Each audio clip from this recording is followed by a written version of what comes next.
আচ্ছা, আমরা চতুর্থ শ্রেণীর সাধারণ গণিতের আমরা এই অঙ্কটা করব। হ্যাঁ, তোমরা দেখো 8 সপ্তাহ 4 দিনে কত ঘন্টা হয়? তাহলে আমরা 8 সপ্তাহ 4 দিনের কত ঘন্টা হয় এটা আমরা এখন বের করব। তাহলে আমরা প্রথম জানতে হবে 1 সপ্তাহ কত দিন। তাহলে আমরা লিখবো এখানে আমরা জানি 1 সপ্তাহ সমান সমান 1 সপ্তাহ সমান সমান কত দিন? 7 দিন। আমার সাথে সাথে বলবা, হ্যাঁ? সুতরাং কয় সপ্তাহ বের করতে হবে? 8 সপ্তাহ। তাহলে 8 সপ্তাহ সমান সমান বেশি দিন হবে। তাহলে বেশি হলে কি হবে? গুণ দিন। 7 8 56। হ্যাঁ, 56 দিন। বুঝবা কিন্তু সবাই, হ্যাঁ? যে আমরা দিন বের করছি। এখন দেখো আরো 4 দিন আছে। কয় দিন আছে? 4 দিন। তাহলে এবার আমরা লিখব, সুতরাং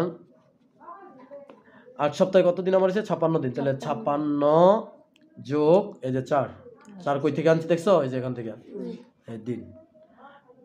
আমরা আরেকটা লেখা নিতে পারি না, মোট দিন। তাহলে মোট দিন লিখলে এটা বোঝা যাবে যে মোট দিন আমরা লিখলাম। মানে মোট দিন মানে কি? এখানে আছে 56 দিন আর না আছে কয় দিন? 4 দিন। টোটাল কয় দিন হইছে আমার? মোট টোটাল 60 দিন। 60 দিন। এখন আমার বলছে এখানে ঘন্টা প্রকাশ করতে কইছে, ঠিক আছে? তাহলে একদিনে কত ঘন্টা আমার জানতে হবে। একদিনে কয় ঘন্টা? 24 ঘন্টা। তাহলে 24 ঘন্টা একদিন। তাহলে এখন আমরা লিখবো আমরা জানি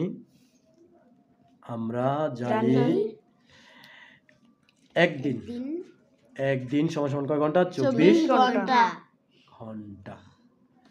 সুতরাং এখানে কয় দিন? 60 দিন। 60 দিন সমান সমান ঘন্টা বেশি না কম?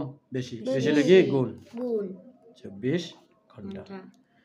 এখন আমরা গুণ দিলে ওই বাড়ি যাব। তাহলে আমরা রাফ করি 60 24 4 0 4 6 24 পরে ক্রস, আবার 2 0 0 6 দুগুণে 12।